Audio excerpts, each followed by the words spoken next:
aqui, pedir para o Robertinho, vamos abrir, estamos ao vivo na Jovem Pan News, Roberto, para falar a respeito desse resultado, né? Gostaria que você falasse da dificuldade hoje, principalmente na primeira etapa, né? Que o time encontrou contra o adversário, o Ituano. O que faltou para a equipe, de repente, conseguir uma vitória, Roberto? Boa noite. Boa noite, tudo bem? Bom, sabíamos uma equipe que está acostumada a jogar a Série B, sabíamos que ia ser um adversário, assim como todos os outros da Série C, um adversário difícil. Mas é aquilo que a gente fala, né? O futebol é quem erra menos, é quem é mais eficiente lá na frente. E às vezes faltou isso, faltou a gente enquadrar esse passe final para a gente sair com a vitória. Robertinho, muito se falava antes do jogo que você poderia ser um dos substitutos do Moraes na frente, porém você continuou mantido na ala. Queria que você comentasse como que você vê a sua atuação como ala na equipe do Maringá, você que chegou no Maringá em 2021 ainda atuando como ponta. Bom, no nosso dia a dia a gente tem, como todo mundo sabe, a gente marca no individual, né? Então eu jogando de ala, jogando de ponta, minha função é a mesma, que é marcar o lateral dos caras. Claro que eu tenho uma função defensiva um pouco mais importante, que eu acabo voltando mais, mas já pegamos o acesso para a Série C dessa maneira, então já é uma coisa que eu já estou adaptado. Roberto, algumas mudanças que aconteceram hoje, por exemplo, um goleiro diferente, o Guilherme Neto, começou jogando, e ali no meio campo a ausência do Buga, né? A volta do Ronald. Isso pode ter influenciado de alguma maneira na partida, para que o time de repente encontrasse muita dificuldade ou não? Bom, a gente tem confiança total no nosso plantel inteiro, inclusive enaltecer o próprio Vitinho, que era um jogador que não estava entrando nos últimos jogos e foi o que fez o nosso gol de empate, né? Então, a confiança é com todos, né? Saiu o Buga, mas voltou o Ronald, o Neto é um atleta que eu já trabalhei em 2022, então a gente tem total confiança nele também, sabíamos o trabalho que ele estava fazendo nos outros clubes, então eu não acredito que isso tenha sido um fator decisivo assim para o resultado de hoje. Robertinho, agora o Maringá vai ficar 16 dias sem entrar em campo, o próximo jogo agora é contra o Náutico no dia 16, lá no Recife. Eu queria que você comentasse como você avalia essa pausa, até para um momento de reflexão do Maringá, que não vem encontrando com a vitória já há algum tempo. Claro que como jogador a gente que está todo momento lá dentro de campo, né, disputando os 3 pontos, competitividade, mas acho que vai ser de suma importância para nós realinharmos, analisarmos o que precisa melhorar, o que precisa corrigir, para quem, como tivemos uma sequência muito forte juntando com a Copa do Brasil, então até para recuperar aqueles jogadores que estão sentindo um pouco mais de cansaço, então acredito que vai ser uma pausa boa, assim, né, para a gente voltar para os trilhos. Essa quinta colocação até aqui, Roberto, com esses jogos que aconteceram, né, acho que são 8 rodadas, tá normal para você essa quinta colocação? Tá dentro do esperado da equipe do Maringá? Bom, a nossa conversa interna entre nós atletas e comissão é sempre de buscar a vitória, né? O Ivan foi até feliz em falar isso hoje na nossa pré-eleição. Nós, como jogadores, a gente não nasceu para ser quinto colocado, para ser quarto colocado, a gente nasceu para ser primeiro. E é isso que a gente vai buscar. A gente sente o empate, a gente sente as derrotas por conta disso. A gente sente estar em quinto, sexto colocado, porque o que a gente almeja sempre é estar na liderança, né? Claro que o objetivo principal é o acesso, então, estando dentro do G8, indo para o quadrangular, estamos dentro do objetivo sim, mas pessoalmente falando, a gente busca a primeira colocação. Fechou? Beleza? Obrigado, Robertinho. Vamos fazer a primeira pergunta, né, Ivan? Um empate, mais uma vez sob o seu comando, né? No jogo passado também um empate, só que situação inversa, né? Lá, o Maringá fez primeiro e sofreu empate no finalzinho, aqui o Maringá acabou sofrendo o gol e depois fez o gol de empate.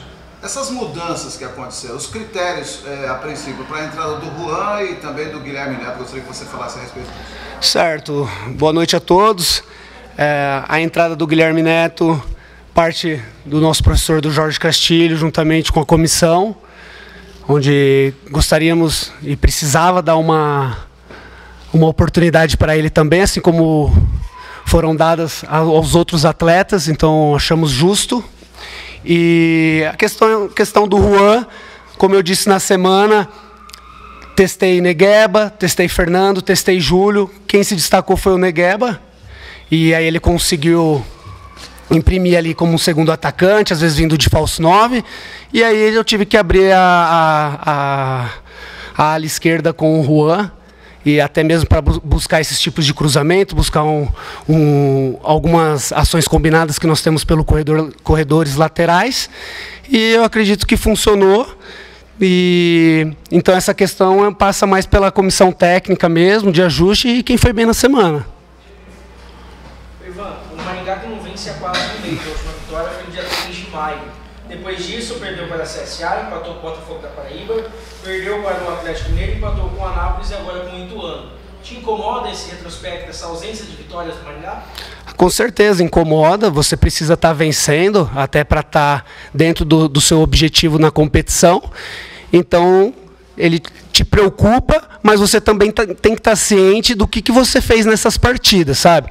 Até mesmo o CSA, onde nós estávamos vencendo o jogo até os 29 do segundo tempo, e aí ocorre uma expulsão, e aí a gente toma uma virada contra o Botafogo da Paraíba.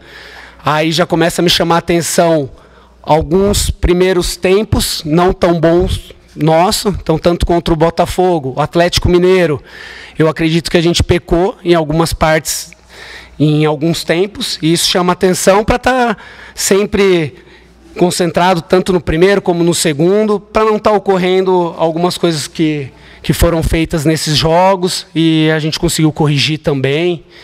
E é isso, é olhar para frente, é saber o que foi bom, o que foi ruim e dar continuidade. E no jogo de hoje você não teve o Buga, né? Ele não pôde jogar. E o Lucas Bonifácio também, infelizmente, problema no joelho, você não pode contar com ele. Aí você jogou com o Ronald, que retornou, e o Evanderson, que tem característica mais defensiva. Isso dificultou para que o time criasse mais no meio campo para frente, que fosse um meio campo um pouco mais rápido?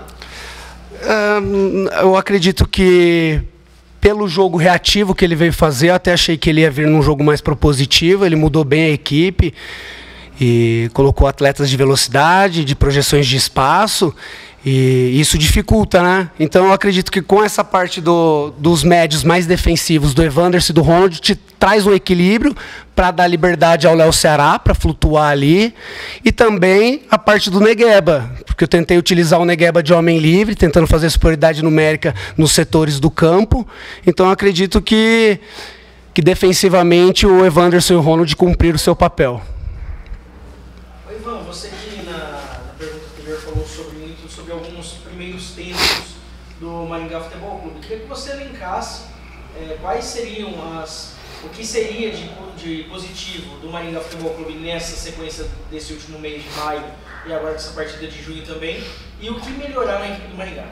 Bom, melhorar, nós temos que terminar melhor as jogadas. Eu acredito que hoje a parte técnica de terminação não estava tão eficiente, tanto os cruzamentos, como as finalizações, como as conduções, os próprios passes.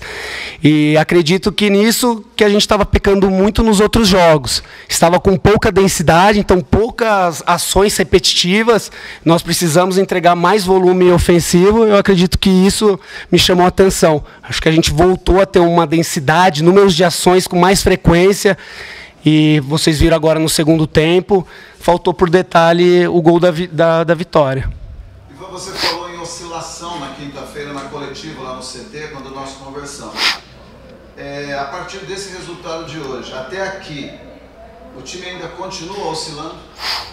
Acredito que ainda continua oscilando, até por essa parte ofensiva. Acredito que a gente tem que ter um foco principal na organização ofensiva, principalmente na terceira fase de finalização, que antecede a entrada de espaço, melhorar para chegar com mais perigo, para chegar com mais atletas prontos para a terminação. Acredito que passa por isso.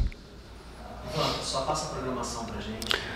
Tá. Bom, nossa programação nós retornamos na terça-feira à tarde, então nessa semana as avaliações de força, de velocidade, nessa parte mais de aptidão física, né, na parte das condicionais. Então nós vamos, nesses 15 dias, é primordial ajustes físicos, da parte técnica e tática também, para a gente estar ajustando, para estar melhorando o que eu falei para vocês da entrada do último terço, para a sua terminação, e é isso que nós vamos fazer nesses 15, 20 dias praticamente aí de pausa, é olhar para dentro do processo e ajustar aquilo que tem nos incomodados aqui dentro.